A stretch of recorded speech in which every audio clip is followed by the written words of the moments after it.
아멘. 감사합니다. 우리 옆에 계신 분과 이렇게 인사를 할 텐데요. 이렇게 합니다. 제가 이렇게 합니다. 하나님은 죽은 자를 살리시며 없는 것을 있는 것으로 부르시는 이십니다. 하실 수 있나요? 자, 다시 한번. 네. 하나님은 죽은 자를 살리시며 없는 것을 있는 것으로 부르시는 이십니다. 우리 로마서를 함께 보고 있는데, 이따가 한 번 더 이렇게 하겠습니다.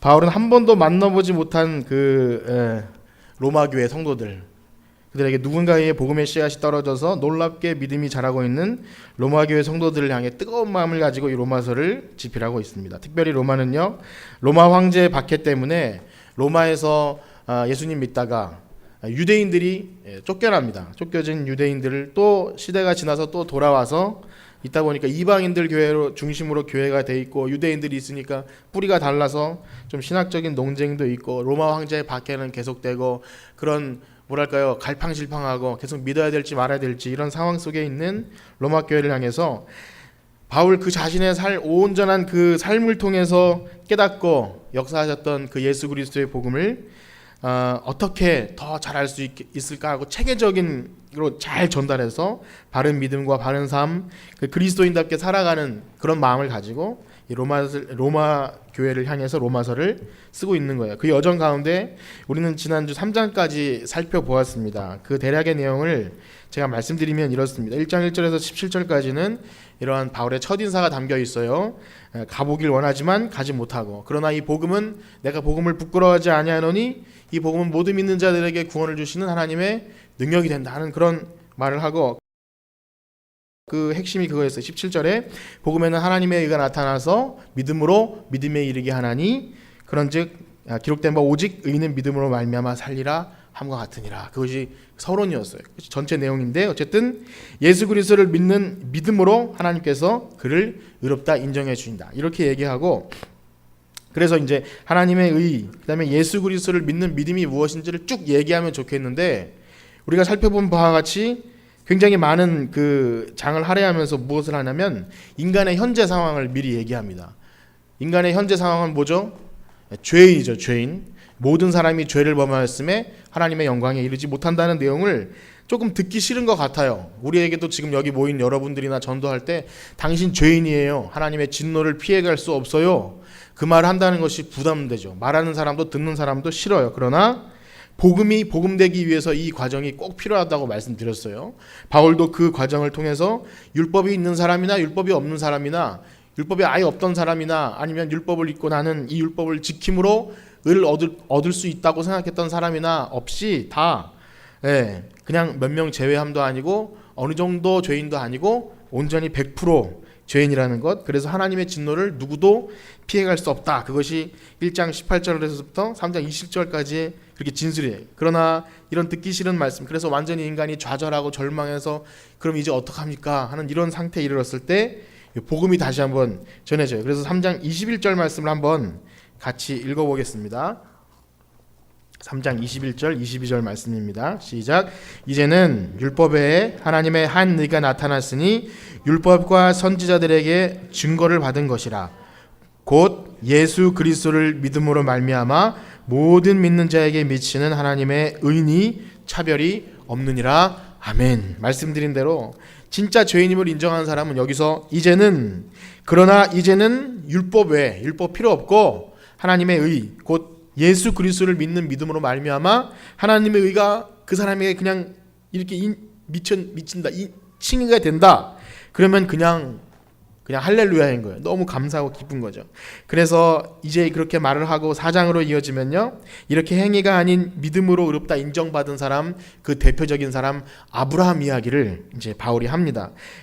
그 아브라함이 바로 행위가 아닌 믿음으로 이렇게 인정받은 사람의 대표인 사람이에요.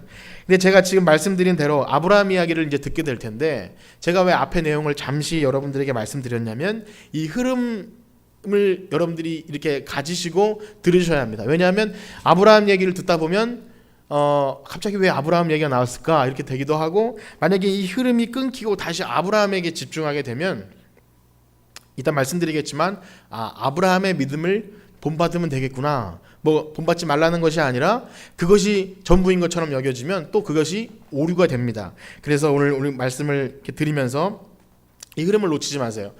율법의 행위가 아닌 오직 믿음으로 말미암아 예수님을 믿음으로 말미암아 구원을 받는데, 이제 그 대표적인 사람 아브라함 이야기를 잠깐 드리도록 하겠습니다. 그래서 4장 1절에서 3절까지의 말씀을 우리가 다시 한번 읽어보겠습니다.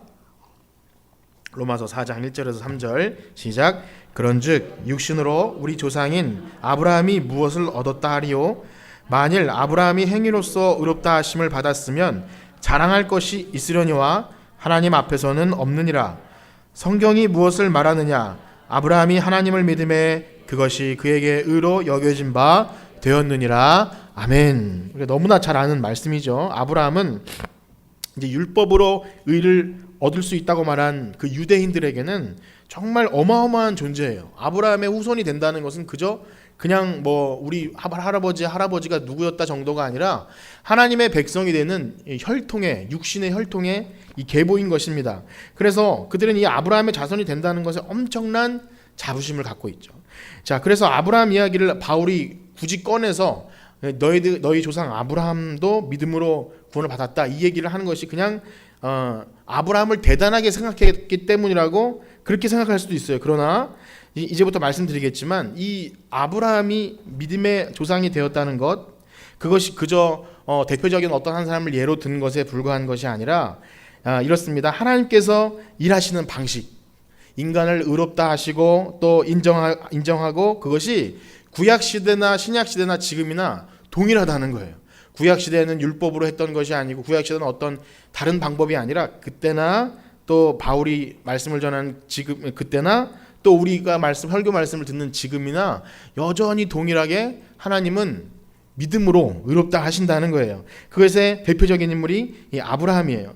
자, 그래서 믿음으로 의롭게 된다는 이 복음의 이 성경적 흐름이 아까 말씀드린 대로 여전히 아브라함의 믿음, 그것을 지금 다시 설명드릴 거예요. 자, 그럼 1절에서 바울이 자신도 유대인이고 그러한 사고방식을 가졌기 때문에 이렇게 말합니다. 육신으로 우리의 조상인 아브라함, 이렇게 시작을 합니다. 그러니까 나도 육신적으로는 우리 조상이 아브라함이야.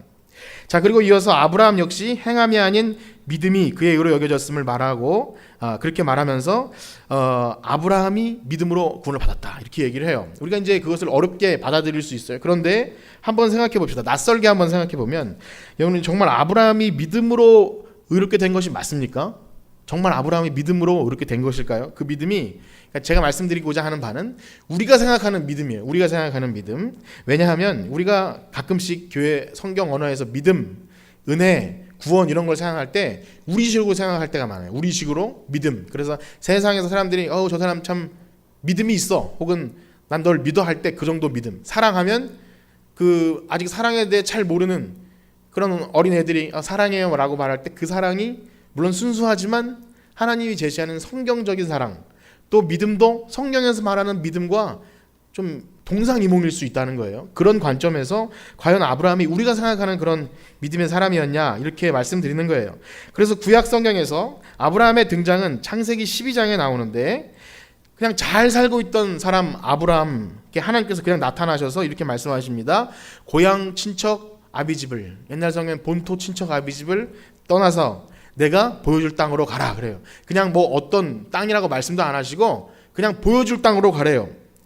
자, 그래서 거기서 너를 이름을 창대케 하고 너의 민족이 너의 때문에 복을 받고 복을 얻게 되리라. 그러니까 복의 통로가 되게 하신다는 거예요. 엄청난 약속이고 상상조차 할 수 없는 그런 말씀을 해주시죠. 그 족장 시대에 지금도 그렇지만 자기가 살던 땅을 떠나서 어디 외지로 간다는 것은 그렇게 쉬운 일이 아닙니다.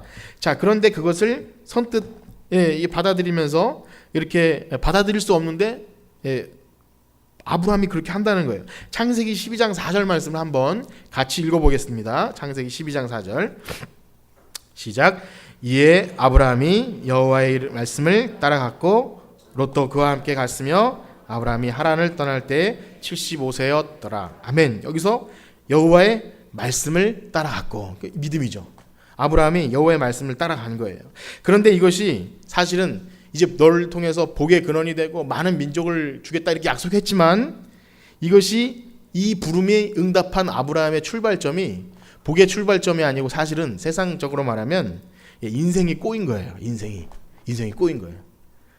여러분도 주님을 영접하는 순간 사실 인생이 꼬인 거나 마찬가지죠. 왜냐하면 아브라함이 그 약속을 받자마자 아이가 있기는커녕 계속 조카 롯과 분쟁하면서 전쟁하고 막 이렇게 다른 나라들과 싸우고 그러다가 창세기 15장에 하나님이 또 갑자기 나타나셔서 하는 말씀이 아브라함아 두려워 말라 나는 너의 방패고 나는 너의 큰 상급이다 말씀하셨는데 아브라함 그때까지 자식이 없어요. 그냥 그렇게 살아갔던 거예요. 근데 아브라함이 조금 투덜거리면서 이렇게 얘기합니다. 하나님 저는 자식도 없는데 무슨 큰 민족의 조상이 될 수 있습니까? 여기 다메섹 사람 엘리에셀이 있으니까 저 사람이나 그냥 상속자로 삼겠습니다. 이렇게 그냥 자기식으로 해석해서 얘기를 합니다. 분명 아브라함이 하나님 잘 믿었다 그랬는데 그냥 그런 식으로 내 방식으로 해석해서 그렇게 얘기하는 거예요. 그러니까 하나님이 분명히 말씀하시죠. 아니다. 너의 몸에서 날 자가 너의 상속자가 될 것이다. 다시 한번 확인을 시켜주십니다. 그리고 아브라함을 데리고 가서 하늘의 별들을 보여주시면서 야, 이 하늘의 별들 봐라. 내가 만들었는데 한번 세봐라. 자랑하는 거, 자기 자랑하는 거죠. 하나님께서 세봐라 하시면서 못 센다 그러니까 너의 자식들을 이렇게 많이 주겠다. 또 말씀하시는 거예요. 아브라함이 그 말씀을 계속 들으면서 믿음이 생기지만 또 여기서 이 중요한 말씀이 나옵니다. 창세기 15장 6절입니다. 창세기 15장 6절. 자, 시작. 아브라함이 여호와를 믿으니 여호와께서 이를 그의 의로 여기시고. 제가 말씀을 계속 드리는 가운데 여러분들이 한번 생각해 보십시오. 아브라함이 하나님을 얼마나 어떻게 믿었는가 우리가 생각하는 방식인가를 생각하셔야 됩니다. 자, 이 구절이 바로 그 바울이 지금 인용한 그 유명한 구절이에요. 아브라함도 하나님께서 아브라함이 하나님을 믿었기 때문에 의로 여기셨다. 근데 여기까지만 보면 우리가 말씀드린 대로 아브라함 믿음이 참 좋았구나. 말씀을 따라서 그냥 본토 친척 아비시를 떠나고 자식도 한 명도 없는데 주신다고 하니까 믿었구나. 그래서 결론이 무엇입니까? 우리도 아브라함의 믿음을 본받아야겠죠? 그런데 만약에 여기서 그친다면 좀 큰 문제가 생겨요. 지금 제가 왜 앞에 흐름을 말씀드렸냐면 우리가 행위가 아닌 믿음으로 구원을 얻는다고 해놓고 아브라함의 믿음을 본받자고 한다면 이게 무엇이 되냐면 믿음도 하나의 행위 중 하나 아닙니까? 잘 생각해 보세요. 열심히 믿어야 돼요. 하나님이 잘 보여주지 않아도 분명히 내 눈앞에 안 보이는 것을 열심히 믿어야 돼요. 믿습니다 하면서 내 믿음 하면서 믿는 것이 그것이 의로 여겨지는 걸까요? 만약에 그렇게 된다면 이게 오류가 발생합니다. 행함이 아닌 믿음으로 의롭다고 말해놓고선 아브라함은 이렇게 믿었어. 아브라함을 본받아. 이러면 아브라함의 믿음의 조상이라고 할 때 그 말씀이 사실은 이렇게 뭔가 맞디가 맞지 않아요. 그래서 그 믿음이라고 하는 것, 그 행위의 한 가지로 여겨지는 거예요. 믿음 행위. 그러니까 우리가 믿는 행위. 그것도 행위죠. 그래서 우리가 생각하는 믿음이 조금 더 성경적이 되어야 된다는 것입니다. 그래서 아브라함을 조금 더 살펴봐야 합니다. 조금 의문점을 가지시고 좀 더 들어주셨으면 좋겠습니다. 자, 먼저는 정말 아브라함이 우리가 생각하는 본받아야 할 그럴 믿음의 소유자였는지 여기 15장에서 하나님이 아브라함에게 약속을 해주신 다음에 곧 이어서 16장에 가면요. 이런 일이 발생하죠. 10년이 다 되었는데 아들이 생기지 않으니까 그의 그 아내가 설득을 합니다. 이 몸종 하갈이 있으니까 우리 이렇게 해라도 그 몸종을 통해서 아들을 낳읍시다. 그것도 하나님 방식 아닙니까? 이렇게 서로 맞은 거예요. 쿵짝이 맞은 거죠. 그래서 그럼 그것도 내 몸에서 나오니까 자식이겠지 하면서 낳습니다. 자, 그런데 이스마엘의 탄생이 이스라엘 백성이 얼마나 큰 불행을 초래합니까? 참 안타까운. 근데 하나님께서 그 전에 좀 나타나셔서 아니야 그거 아니야 해주셨으면 좋은데 그러고 나서 한참 있다가 오셔가지고 그 이스마엘 아니다 이렇게 말씀해 주는 거예요. 그러니까 좀 속이 터지겠죠. 아브라함도 하나님 믿고 가고자 하는, 난 하나님 믿는다고 생각했는데, 그리고 하나님 믿는 방식이 이거라고 생각했는데 잘 모르는 것처럼 됐을 것 같아요. 제 생각엔 그렇습니다. 여러분도 어떨 것 같아요? 믿음이 더 강해졌을까요? 아브라함의 믿음이? 그렇지 않은 것 같아요. 물론 이스마엘을 낳는 것이 아브라함의 불신앙은 아니었습니다. 하나님의 뜻이 정말 제대로 무엇인지 몰랐기도 했고, 이스마엘도 어쨌든 자기 몸에서 나온 자식이기 때문에 그렇게 어쨌든 된 거예요. 그러나 하나님 다시 말씀해 주시죠. 아브라함아, 내가 너를 큰 민족을 이루게 해주겠는데 아브라함 너뿐만이 아니라 사라 몸을 통해서 둘 사이에서 나온 아들이 될 것이다. 이렇게 이야기를 해 주십니다. 자, 이스마엘 낳기 전에 좀 그런 말씀 해주시죠. 어쨌든 시간이 많이 흘렀어요. 자, 근데 그러면 어쩌겠습니까? 아브라함이 여러분 믿음이 있는 것입니까? 없는 것입니까? 제가 중간중간 자꾸 물어본 이유는 그거예요. 우리가 생각하는 믿음, 아브라함이 행하는 삶 보면 그런 것 같지 않아요. 제가 보기에는 좀 그런 것 같지 않아요. 하나님을 믿는다는 그 믿음이 어떤 것인지 아직은 명확하지 않은 것 같습니다. 자, 그래서 하나님은 그가 이루실 때까지 어떻게 보면 기다리시고 설득하시고 믿음을 키워가시는 거예요. 좀 이따 더 말씀드리겠지만 그것이 우리가 로마서 서두에 믿음에 이르게 한다고 할 때 처음에 하나님이 그 믿음을 주시고 사람도 잘 모르고 성경을 봐도 잘 모르지만 우리 생활을 통해서 조금씩 그 믿음이 자라게 하시는 거예요. 자, 그래서 어쨌든 하나님은 그 후에 18장에 이르러서 이제 천사를 보내주셔서 이제 내년이면 아들을 주실 것이다 이렇게 얘기를 해요. 그 아들 이름을 이삭이라고. 이삭의 뜻이 뭐냐면 웃음이에요. 웃음. 실제로 하나님이 그런 이삭을 미리 말씀하시고 실제로 웃는 일이 벌어지죠. 참 하나님이 어떻게 보면은 재미있으신 부분이 있어요. 여기서 하나님께서 아브라함에게 너에게 난 자들을 모두 이제 할례를 행하라는 말까지 해주십니다. 할례. 자, 여기서 잠깐 이제 로마서 우리가 4장을 하고 있는데 여기서 할례도 좀 중요하게 다뤄지는데 여기서 우리가 생각해 보면 분명히 그래요. 하나님께서 아브라함을 의롭게 여기시는 게 15장이었죠. 그때 할례도 없었고 아무것도 없었는데 이스라엘 백성들은 할례를 받아야 하나님의 백성이라고 말합니다. 그래서 이 두 가지 문제를 가지고 아브라함이 논쟁을 하는데 첫 번째는 아브라함은 율법도 없을 때 믿음으로 의롭다함을 인정을 받았고 할례는 나중에 18장에 나오기 때문에 이미 의롭다함을 15장에서 받았기 때문에 그것도 해당 사항이 없다. 이렇게 두 가지 논쟁을 합니다. 제가 좀 빨리 말씀드려서 죄송하지만 어쨌든 지금 유대인들이 의문을 품고 그들이 행위로 계속 구원을 얻을 수 있다고 얘기하니까 너희가 그렇게 대단히 여기는 아브라함도 율법이 없을 때 믿음으로 의롭다 하심을 받았고 할례도 없을 때 이렇게 하나님 백성이라고 인정을 받았다 이렇게 얘기한 거예요. 자, 그럼 잠깐 여기서 할례의 의미가 무엇입니까? 할례는요 지금 아브라함이 계속 아들이 없는 사이에 99세가 됐죠. 이제 100세가 돼가는데 할례라는 것은 남자의 그 성기 끝을 자르는 거 아닙니까? 그 의미가 뭐냐면 이제 넌 죽었다예요. 넌 죽었다. 인간적으로도 이제 더 이상 애를 못 낳는 상태, 그 안에 살아는 생애가 끝난 상태, 거기다가 이렇게 남자의 성기 끝을 자르는 것은 이제 너의 생명 끝났다. 하나님은 거기까지 가시는 거예요. 거기까지 인도를 하신 거죠. 아브라함 너의 어떤 인간적인 가능성 끝이야. 그러니까 할례라는 진짜 진정한 의미는 자기 자신의 어떤 의나 가능성들을 잘라내는 거예요. 자, 어찌되었든 하나님은 아브라함에게 또 다시 말씀해 주세요. 아브라함은 이제 크게 긍정도 부정도 하지 않는 것 같아요. 자포자기 상태에 이릅니다. 그러나 결정적으로 아브라함과 사라의 상태가 어떠했는지는 이 말씀을 보면 분명히 알아요. 18장에서 천사가 아브라함과 사라에게 내년 이맘때쯤 이제 드디어 기다리던 아들을 주실 거다. 그러니까 뒤에서 듣고 있던 사라가 웃습니다. 드디어 웃어요. 피식 웃는데 그것이 어떤 사람은 뭐 기뻐서 웃었다 이렇게 하지만 분명히 비웃은 거예요.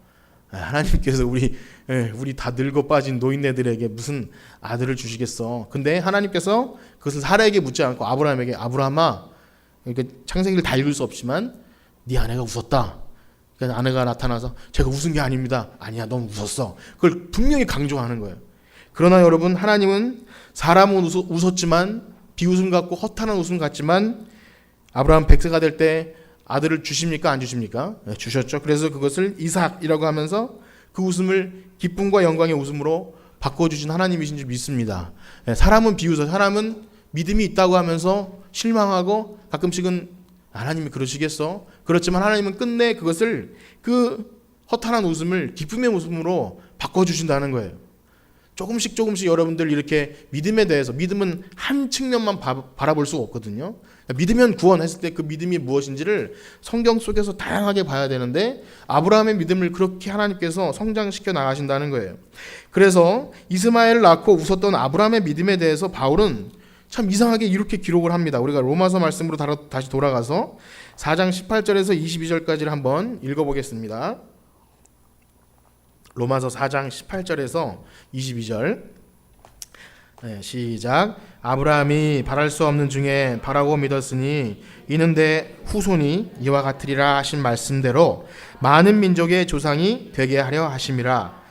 그가 백세나 되어 자기 몸이 죽은 것 같고 사라의 태가 죽은 것 같음을 알고도 믿음이 약하여지지 아니하고 믿음이 없어 하나님의 약속을 의심하지 않고 믿음으로 견고하여져서 하나님께 영광을 돌리며 약속하신 그것을 또한 능히 이루실 줄을 확신하였으니 그러므로 그것이 그에게 의로 여겨졌느니라. 아멘.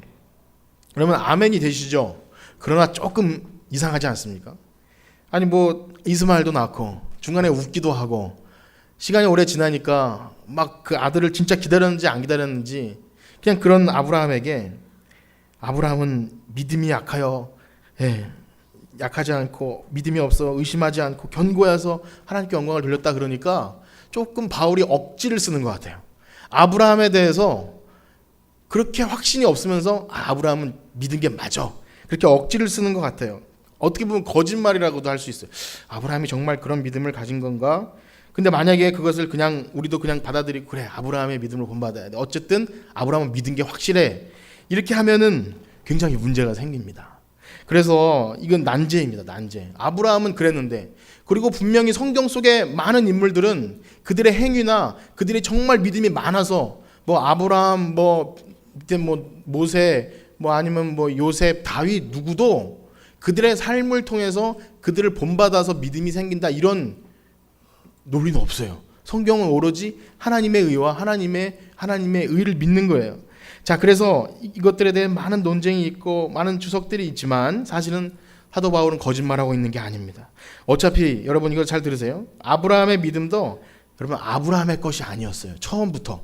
어차피 아브라함의 믿음도 아브라함의 것이 아니라 하나님이 그를 일방적으로 부르셔서 일방적으로 약속을 주시고 그냥 그 약속을 그냥 붙들고 부정하지 않고 그냥 받아들이기만 하면 하나님이 그것을 바울의 말처럼 믿음에 이르게 하셔서 그냥 그를 의롭게 하신대요. 그러니까 이것은 다 하나님 영광 받으시는 일이에요. 하나님께서 시작하시고 하나님께서 그 약속을 믿기만 하면 그냥 붙들고 가주신다는 거예요. 그냥 엎치락 뒤치락 하고 중간에 이렇게 땅 곁길로 새기도 하고 믿음이 연약해 사실 맞습니다. 믿음이 없을 때도 있고 우리도 너무나 답답하고 할 때 하나님 정말 계신 거 맞는가라고 할 수 있어요. 그걸 너무나 심각하게 나는 믿지 않는 사람인가 그렇게 하지 마시고 우리는 다 그런 사람이라는 것을 또 인정하셔야 돼요. 믿음이 부족할 때 하나님 의심할 수 있고 하나님 주신 약속들에 대해서 이렇게 뭔가 부족할 수 있어요. 그러나 하나님이 시작하신 일을 하나님께서 끝까지 이루시는데 믿음을 점점 넣어주시는 거예요. 그런 과정들을 계속 볼 때 나중에 정말 아들을 주시지 않습니까? 그때 무엇을 느꼈을 거예요? 정말 그 하나님은 죽은 자를 살리시는 분이구나. 죽은 우리 같은 고목나무와 같은 거기에서 생명을 주시는 분이구나. 그러면서 창세기 22장에 가면 나중에 너가 사랑하는 그 독자 이삭을 바치라고 할 때 아브라함이 그때 두려워하거나 의심하지 않고 드립니다. 정말 죽인 거나 마찬가지예요. 하나님이 막으셨지만 정말 죽인 거예요. 그때 무슨 생각을 했냐면 하나님은 죽은 자를 살리신 하나님이시고 이 아들도 하나님이 주신 것이니까 하나님 바치라면 나는 드릴 수 있다. 이런 믿음이 생긴 거예요. 그러니까 하나님이 그것도 믿음을 거기까지 키우게 하신 거죠. 그러니까 그것도 하나님 거예요. 사실은 아브라함의 믿음이 성장한 것 같지만 하나님이 그것도 성장시켜 주신 거예요. 그래서 아브라함의 그런 여기서 바울의 표현한 대로 믿음이 의심치 않고 약속하신 것을 능히 이루실 줄 이룬다. 그 말씀의 배경에는 어떤 것이 있냐면 17절 말씀을 한번 읽어보겠습니다. 처음에 인사를 나눈 그 부분인데 4장 17절 시작. 기록된 바 내가 너를 많은 민족의 조상으로 세웠다 하심과 같으니 그가 믿은 바 하나님은 죽은 자를 살리시며 없는 것을 있는 것으로 부르시는 이시니라. 아멘. 다시 한번 읽어보겠습니다. 4장 17절입니다. 성경을 보시면서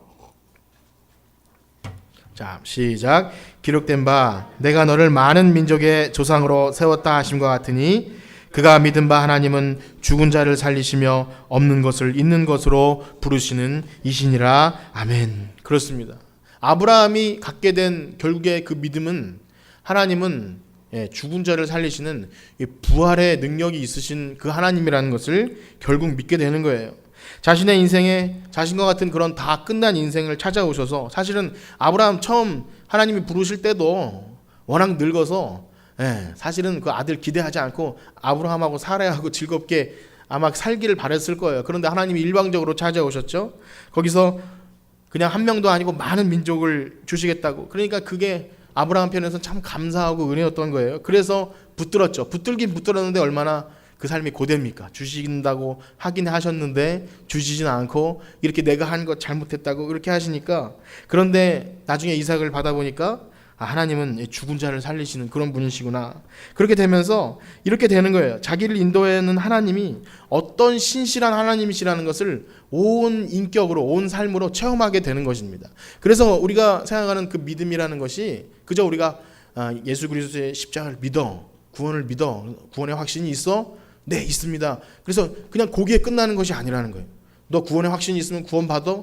근데 이것이 굉장히 우리 한국 교회만 있는 어떤 좀 특별한 것이라 그래요. 구원의 확신이 그냥 내가 주관적으로 난 있어, 난 구원 받았어, 그거를 강요하면 되는 것처럼 생각하는데 그것과 상관이 없다는 거예요. 우리가 하나님을 믿는 것은 좀 엎치락 뒤치락 하지만 그럼에도 불구하고 약속을 붙들고 가고 가끔씩은 실수하고 연약하지만 그래도 하나님 가끔씩 우리 삶에 좋은 일도 주시잖아요. 네, 가끔씩 없는 것도 있는 것처럼 이렇게 주시기도 할 때 하나님 계시구나, 이렇게 조금씩 하나님의 존재를 찾아가고 하나님께서 살아계심을 느끼면서 점점 성장하여 가는 거예요. 그런데 더 무엇보다 중요한 것이 있습니다. 아브라함 인생에 이삭을 주시면서 그저 뭐랄까요, 인간적으로 한 아들을 주시고 우리 삶에서 좀 부여하게 해주시고 거기서 그치는 것이 아니라 무엇이 있냐면 하나님의 그 구원 방법이 죽은 자를 살리시는 그 예수 그리스도의 부활의 방법을 통하여 이루어 가신다는 것까지 보여주신 거예요. 이게 참 놀라운 겁니다. 그래서 그러니까 후에 여러분 아브라함이 이삭을 바쳤던 그 모리아산의 그 제단의 그 자리가 나중에 예수님께서 십자가에 달린 그 자리가 돼요. 그건 굉장한 그 신학적인 연결을 가지고 있는데 하나님의 구원의 방법이 뭐냐면 예수님을 통해서 죽었다가 부활하신 것이 바로 하나님의 능력이다. 이것을 믿는 자가 구원을 받는다. 그 믿음이 그 안에 들어있다는 거예요. 그래서 여기에 뭐가 들어있냐면 행위가 아닌 믿음으로 구원에 이른다 할 때 아브라함이 믿었던 그 믿음이 거기에 바로 예수님께서 죽으셨다가 부활하시는 그 믿음까지 포함된다고 이렇게 얘기합니다. 이것에 대해서 성경이 증명을 합니다. 첫 번째는 요한복음 8장 56절인데 그 말씀을 한번 같이 읽어보겠습니다. 요한복음 8장 56절. 여기서 유대인들이 예수님을 인정하지 않고 막 당신이 무슨 아브라함보다 큽니까? 막 그렇게 하니까 예수님이 이런 말씀을 해주세요. 8장 56절 시작.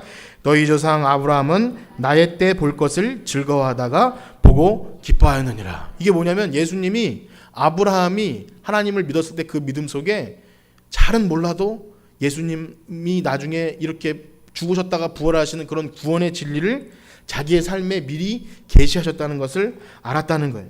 자, 그것에 하나님이 그렇게 역사하심을 바울이 다시 한번 두 번째 갈라디아서에서 더 명확하게 말씀해 주십니다. 갈라디아에서도 이 로마서처럼 아브라함도 행위가 아닌 믿음으로 구원을 얻었다 이렇게 막 말을 합니다. 아브라함에게 복음을 전한 것은 복음을 전했고 아브라함이 복의 통로가 됐다는 것은 그저 그 육신적인 복이 아니라 오늘날 모든 민족이 믿는 자녀가 될 것이라는 그 약속도 아브라함에게 주셨다 이렇게 말씀하시면서 3장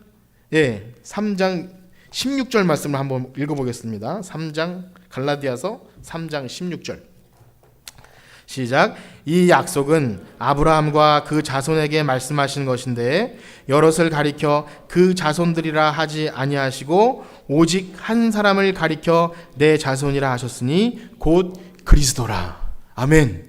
여기까지 잘 따라오신 분들은 굉장한 진리를 오늘 깨닫는 거예요. 이것이 뭐냐면 여기에 지금 바울이 아브라함이 믿었던 그 믿음 그리고 하나님께서 나타나셔서 지금 너 자손이 이와 같으리라 할 때 그 자손에 여기서 사실은 자손들이라고 하지 않고 그러니까 원래는 진짜 육신의 자손들이라고 하지 않고 자손 복수가 아닌 단수로 기록한 이유가 뭐냐면 여기에 그 자손이 바로 예수 그리스도를 말한다. 그것이 왜냐하면 사실 원어상 보면 그것이 그 씨예요. 씨. 여기서 보면 우리도 성경에 보면 이렇게 각주 쳐놓고 아브라함의 자손하고 씨라고 되는데 그 씨드라고 하는 것이 그냥 인간의 어떤 혈통을 말하는 것이 아니라 하나님의 그 귀한 언약적 그 안에서 예수 그리스도를 말하는 그 의미가 들어있어요.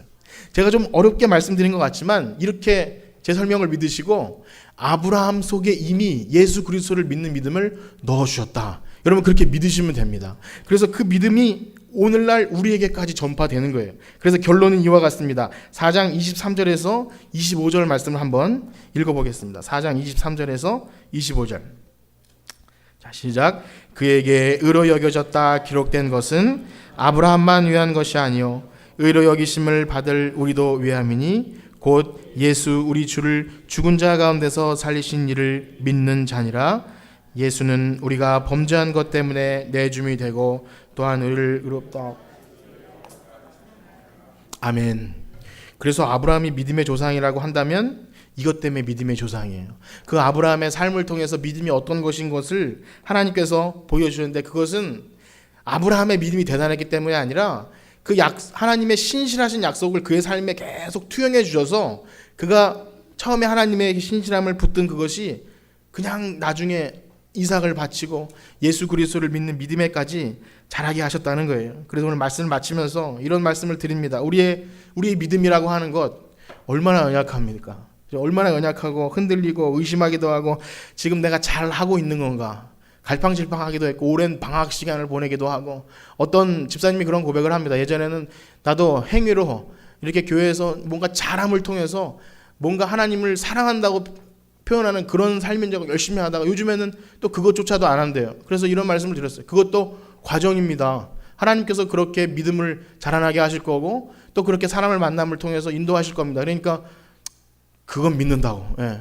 그렇게 될 거라고 바란대요. 근데 그것 속에서 누구도 그것을 믿음이 없다고 말하지 않습니다. 왜냐하면 우리의 믿음, 우리가 당신 구원의 확신 있어 하면 우격다짐으로 거짓말처럼 말할 수 있잖아요. 전 믿어요. 전 천국 가요. 그것이 아니라는 거예요. 그것이 아니라 연약하고 부족하지만, 오늘도 실수하고 연약하지만 그래도 하나님께서 의로우시기 때문에 정신을 바짝 차리고, 내 믿음이 아니라 율법 외에 다른 의가 나타나서 이제 예수 그리스도를 믿는 믿음을 통해 우리를 인도하실 거니까 저는 두렵지 않습니다. 이렇게 고백할 수 있게 될 줄 믿습니다. 그래서 결론은 그래요. 4장 21절처럼 이렇게 제가 한번 읽어드릴 텐데요. 믿음이 없어 하나님의 약속을 의심하지 않고 믿음으로 견고해져서 하나님께 영광을 돌리며 약속하신 그것을 또한 능히 이루실 줄을 확신하였으니, 여러분들이 갈팡질팡하고 미련한 것 같아도 여러분들의 그 삶을 통해서 하나님이 영광 받으실 줄 믿습니다. 하나님은 결코 영광 받으시는 분이세요. 하나님은 여러분들을 부르셔서 가끔씩은 미련하고 연약하지만 그래도 신락 같은 그 하나님께 믿음을 붙들고 한 걸음 한 걸음 나아갈 때 여러분들 끝내 우리를 통해 이루실 것을 확신합니다. 그래서 어제는 설교 말씀 준비하다 이 찬양이 너무나 갑자기 생각나서 너무 은혜가 돼서 혼자 부르면서 바꿨어요. 가사가 그렇습니다. 주여 우린 연약합니다. 오늘 하루를 힘겨워합니다. 주 뜻 이루며 살기엔 부족합니다. 우린 연약합니다. 그런데 이 한없는 주님의 은혜가 온 세상 위에 넘치고 가릴 수 없는 주 영광이 온 땅에 충만해서 주님만 따라갈 때 그날에 우리를 이루실, 그날에 능히 이루실 주는 완전합니다. 우리 이 찬양 들으시면서 우리의 믿음이 좀 연약하고 부족해도 우리를 끝까지 이루실 그 주님을 바라보면서 담대히 나가시는 여러분들 되시길 축복합니다. 우리 찬양하고 기도하고 마치겠습니다.